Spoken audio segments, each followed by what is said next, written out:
Bonjour à tous et bonjour à toutes, heureux de vous retrouver pour une Alia Story avec ce matin Dan Ilouz. Bonjour Dan, merci d'être avec Olivier. Nous ce matin pour une Alia Story. Alors on a l'habitude de faire des Alia Story de personnes qui viennent de France. Cette fois-ci, ça va être une Alia Story du Canada, puisque Exactement. Dan, vous êtes canadien, vous êtes né à Montréal il y a déjà 32 ans seulement.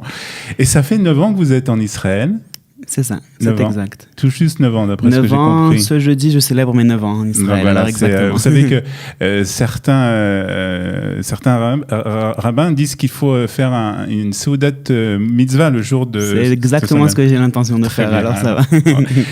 Alors, 9 ans en Israël et vous avez eu le temps de faire beaucoup de choses. Vous avez eu le temps de faire un diplôme à l'université de Jérusalem. Vous avez eu le temps de faire 6 mois d'armée. Vous avez été conseiller pour plusieurs organisations. Vous êtes conseiller municipal à la mairie de Jérusalem. Vous êtes aussi candidat, on en parlera un peu, pour les prochaines élections. Beaucoup de choses quand même en 9 ans. Comment on arrive à faire tout ça ? Grâce à Dieu, d'abord, il faut venir avec beaucoup de motivation. Et je suis venu avec beaucoup de motivation. La raison pour laquelle j'ai fait Alia, c'est vraiment parce que j'ai compris, comme beaucoup de personnes, qu'en Israël, l'histoire juive se développait. Et je voulais faire partie de l'histoire juive. Et après que j'ai déménagé du Canada en Israël déjà pour faire partie de cette histoire juive, alors je voulais vraiment prendre toutes les opportunités qui m'étaient présentées pour faire partie de cette histoire et vraiment de les prendre et de courir avec. Exactement, de participer au développement de l'État d'Israël et plus particulièrement de Jérusalem. On va en revenir à ce sujet puisque c'est un sujet qui vous tient à cœur. On va commencer par le début. Dan, alors vous êtes né au Canada, à Montréal, communauté francophone marocaine. Une famille aussi qui vient du Maroc. On sait qu'il y a une grande communauté francophone marocaine au Canada, à Montréal. Dites-nous un peu qu'est-ce qui caractérise la communauté juive du Canada et de Montréal plus particulièrement. La communauté juive à Montréal, elle est très intéressante.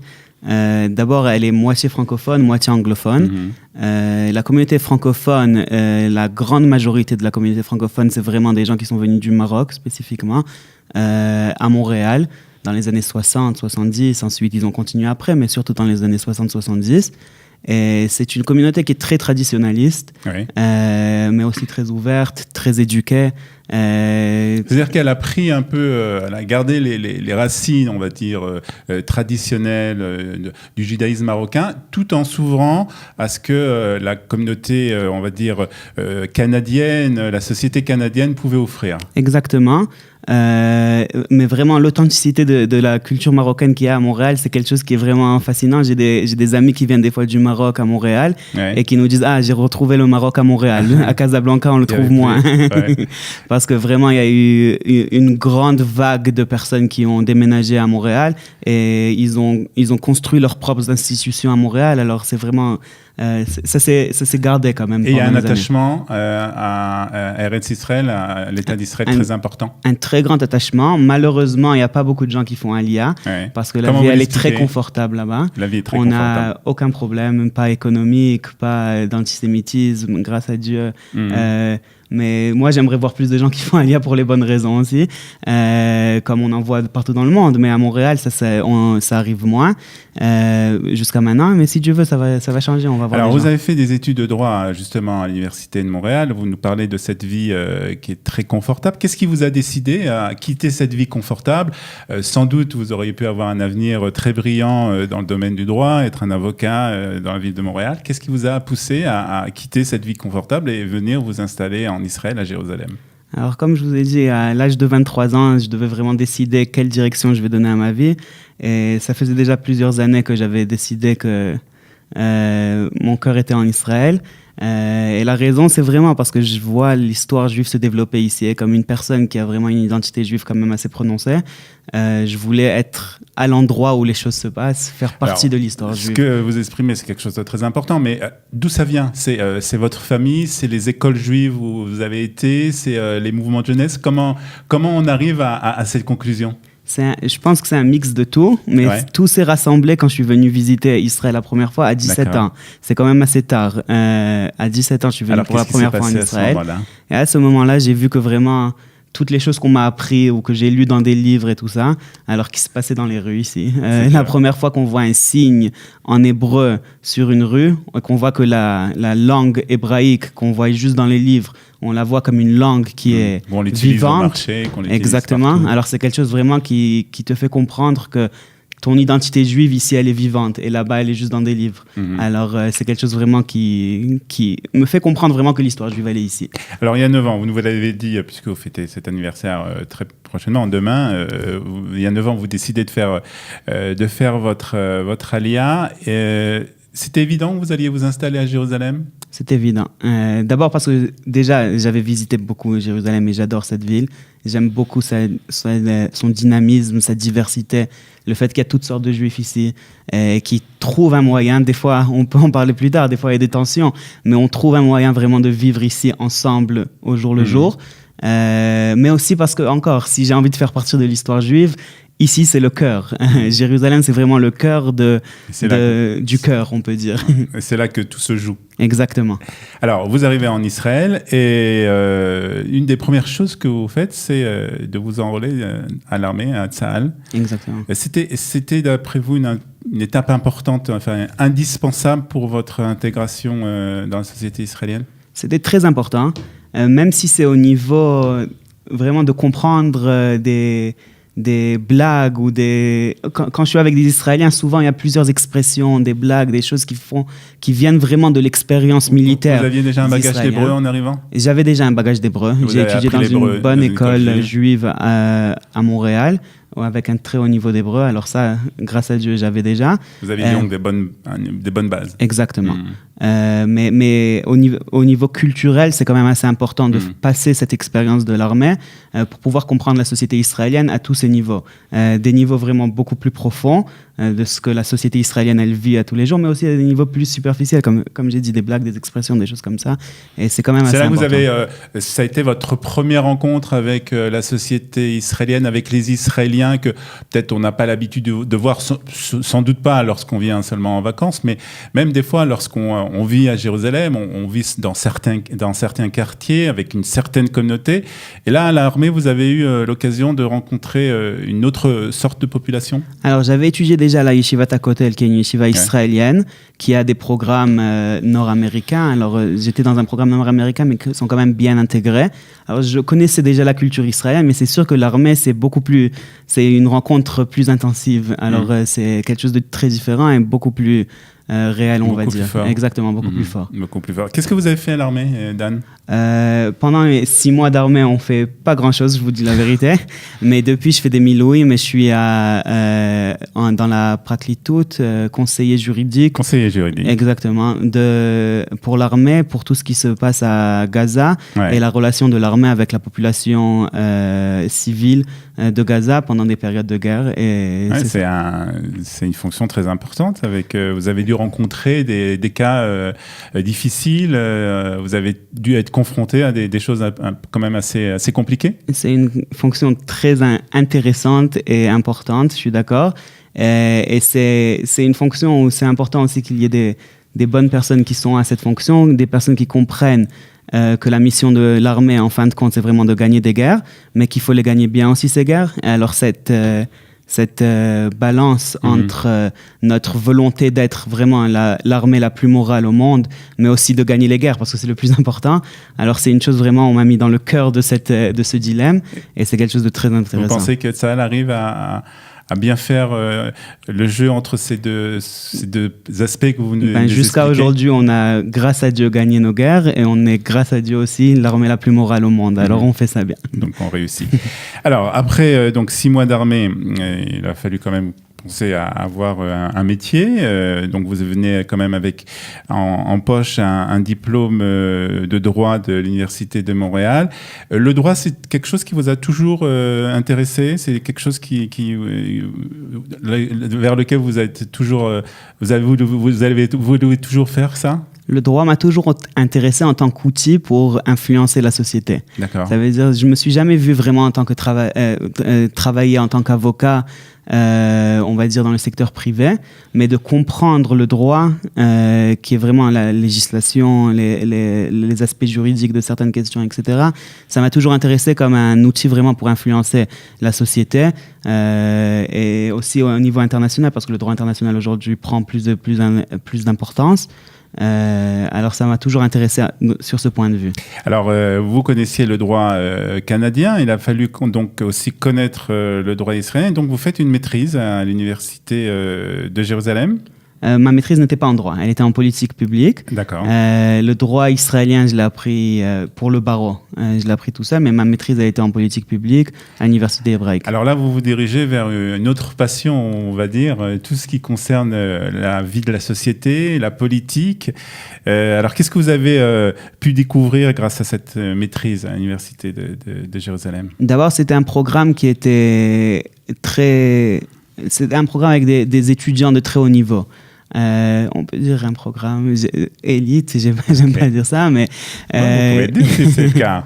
Alors, c'était un programme très, très bon programme. Alors, j'ai rencontré des gens vraiment très impliqués dans la société, qui faisaient des choses très importantes et qui chacun, aujourd'hui, maintenant, ils sont chacun dans des postes très importants et ça m'a ouvert beaucoup de portes d'être dans ce programme. Mais aussi, le programme lui-même, lorsqu'on est dans une classe avec des Israéliens et que tous les exemples qu'on donne, c'est vraiment des questions de politique israélienne, alors ça me rentre vraiment dans ces questions-là. Et je suis obligé ensuite de les attaquer et d'essayer de penser aux différents dilemmes que la société israélienne elle-même, elle est confrontée avec ces dilemmes. À un niveau interne aussi. En tant qu'Olim, on connaît très bien souvent les dilemmes au niveau international. Avec une autre mentalité aussi. Mais oui, c'est vrai. On connaît les dilemmes au niveau international, on connaît les dilemmes aussi au niveau de la Aliyah et de la Klita et tout ça, mais les dilemmes de la société israélienne, des fois, on les connaît moins, au moins dans les premières années. Mais moi, directement, dès que je suis arrivé, j'ai été confronté. Vous les avez découverts. Exactement. Alors, après, vous avez eu toute une série de fonctions dans différents endroits, que ce soit au Conseil de Judée-Samarie. Vous avez aussi travaillé au ministère des Affaires étrangères.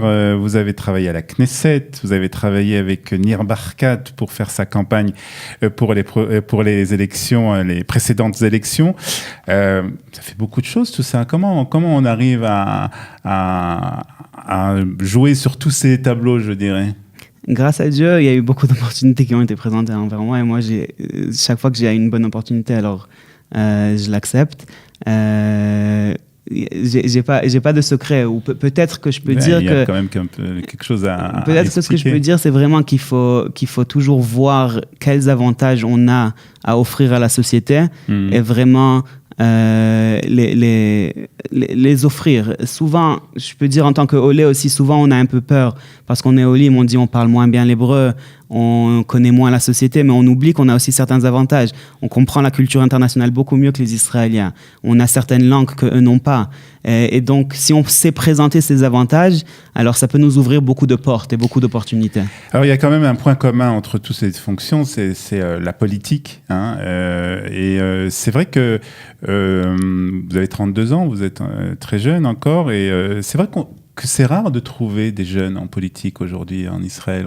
C'est un monde qui est réservé disons, à des personnes déjà plus âgées, avec une certaine expérience. C'est un monde très difficile, très dur, surtout la politique en Israël. Quand vous avez décidé de rentrer en politique, ça vous a pas fait peur ? Ça m'a pas fait peur parce que j'ai toujours su que c'est ce que je voulais. Mais je peux vous dire qu'il y a une nouvelle génération de politiciens aujourd'hui qui est en train de se préparer à rentrer dans la politique. On va le voir dans ces prochaines élections municipales, dans toutes les différentes municipalités. Et doucement, ça va aussi arriver au niveau national.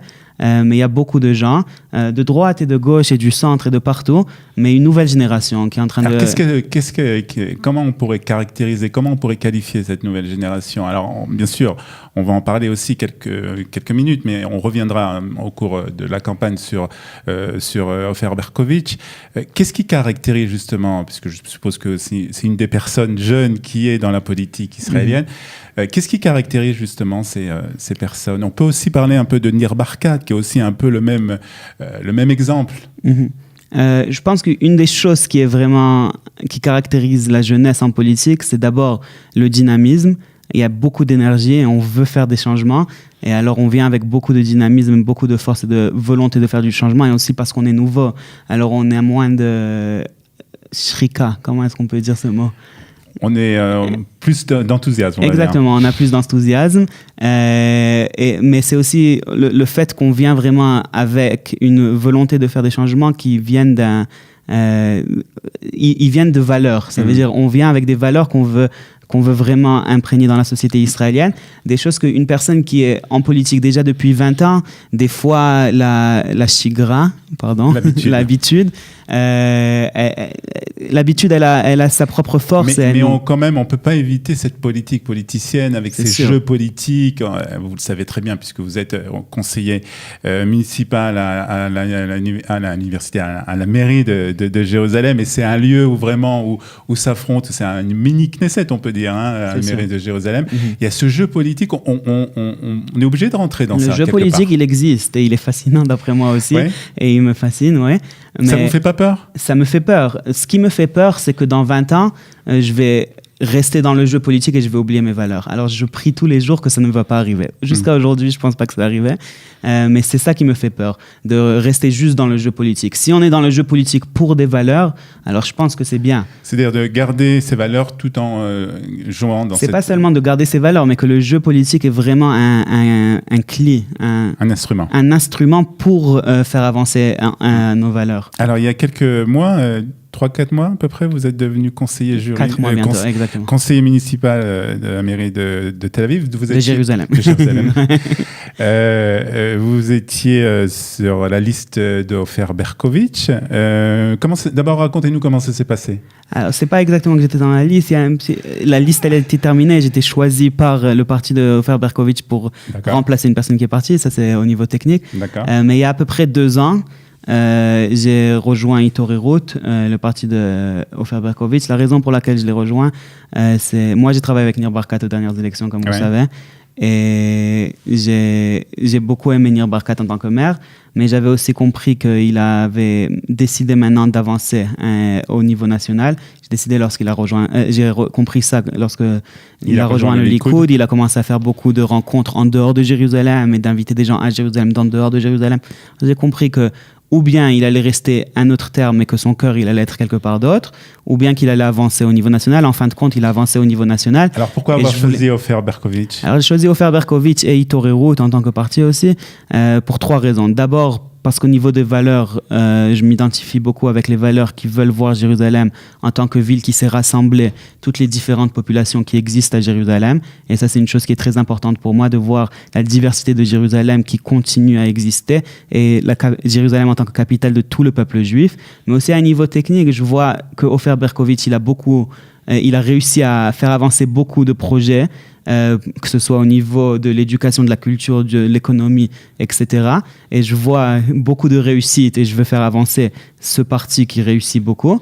Et aussi, je comprends qu'à Itorerut, notre question, elle est toujours comment est-ce qu'on peut faire ce qui est bien pour Jérusalem. Alors c'est vrai, comme vous avez dit, il y a souvent le jeu politique, mais en fait, cette question de qu'est-ce qui est bien pour Jérusalem, on l'oublie jamais. Alors, on ne va pas rentrer dans la campagne électorale, on consacrera... Moi, j'ai juste répondu à votre question. Je vois derrière la vitre Daniel Laïc qui est là, et je suppose qu'il consacrera plusieurs émissions à cette campagne électorale et aux différents programmes, justement, des candidats, et c'est important de le dire, des candidats francophones qui sont dans les listes. Une dernière question avant que nous quittions Danny Louz. Danny Louz, dans 10 ans, 15 ans, où il sera? C'est une très bonne question. Aujourd'hui, vraiment, je mets toute mon énergie au niveau municipal. J'ai des aspirations nationales, mais je ne pense pas qu'il faut courir là-bas rapidement. Je pense que d'abord, il faut faire ses preuves. Alors, j'ai envie de vraiment réussir ici à Jérusalem à faire une différence pour les Olim, mais aussi pour tous les résidents de Jérusalem. Et ensuite, d'avancer à la prochaine étape. Dan, merci beaucoup d'avoir été avec nous ce matin pour retracer votre alia et votre engagement. Et puis, on va vous souhaiter bonne chance. De toutes les manières, on souhaite bonne chance d'ailleurs à tous les candidats. C'est pour le bien de la communauté francophone, des Olim Hadashim, bien entendu, et le bien de tout le monde et de tous les habitants de Jérusalem. Merci, Danny Louz. Merci beaucoup de nous avoir suivis. À très bientôt. Bye bye.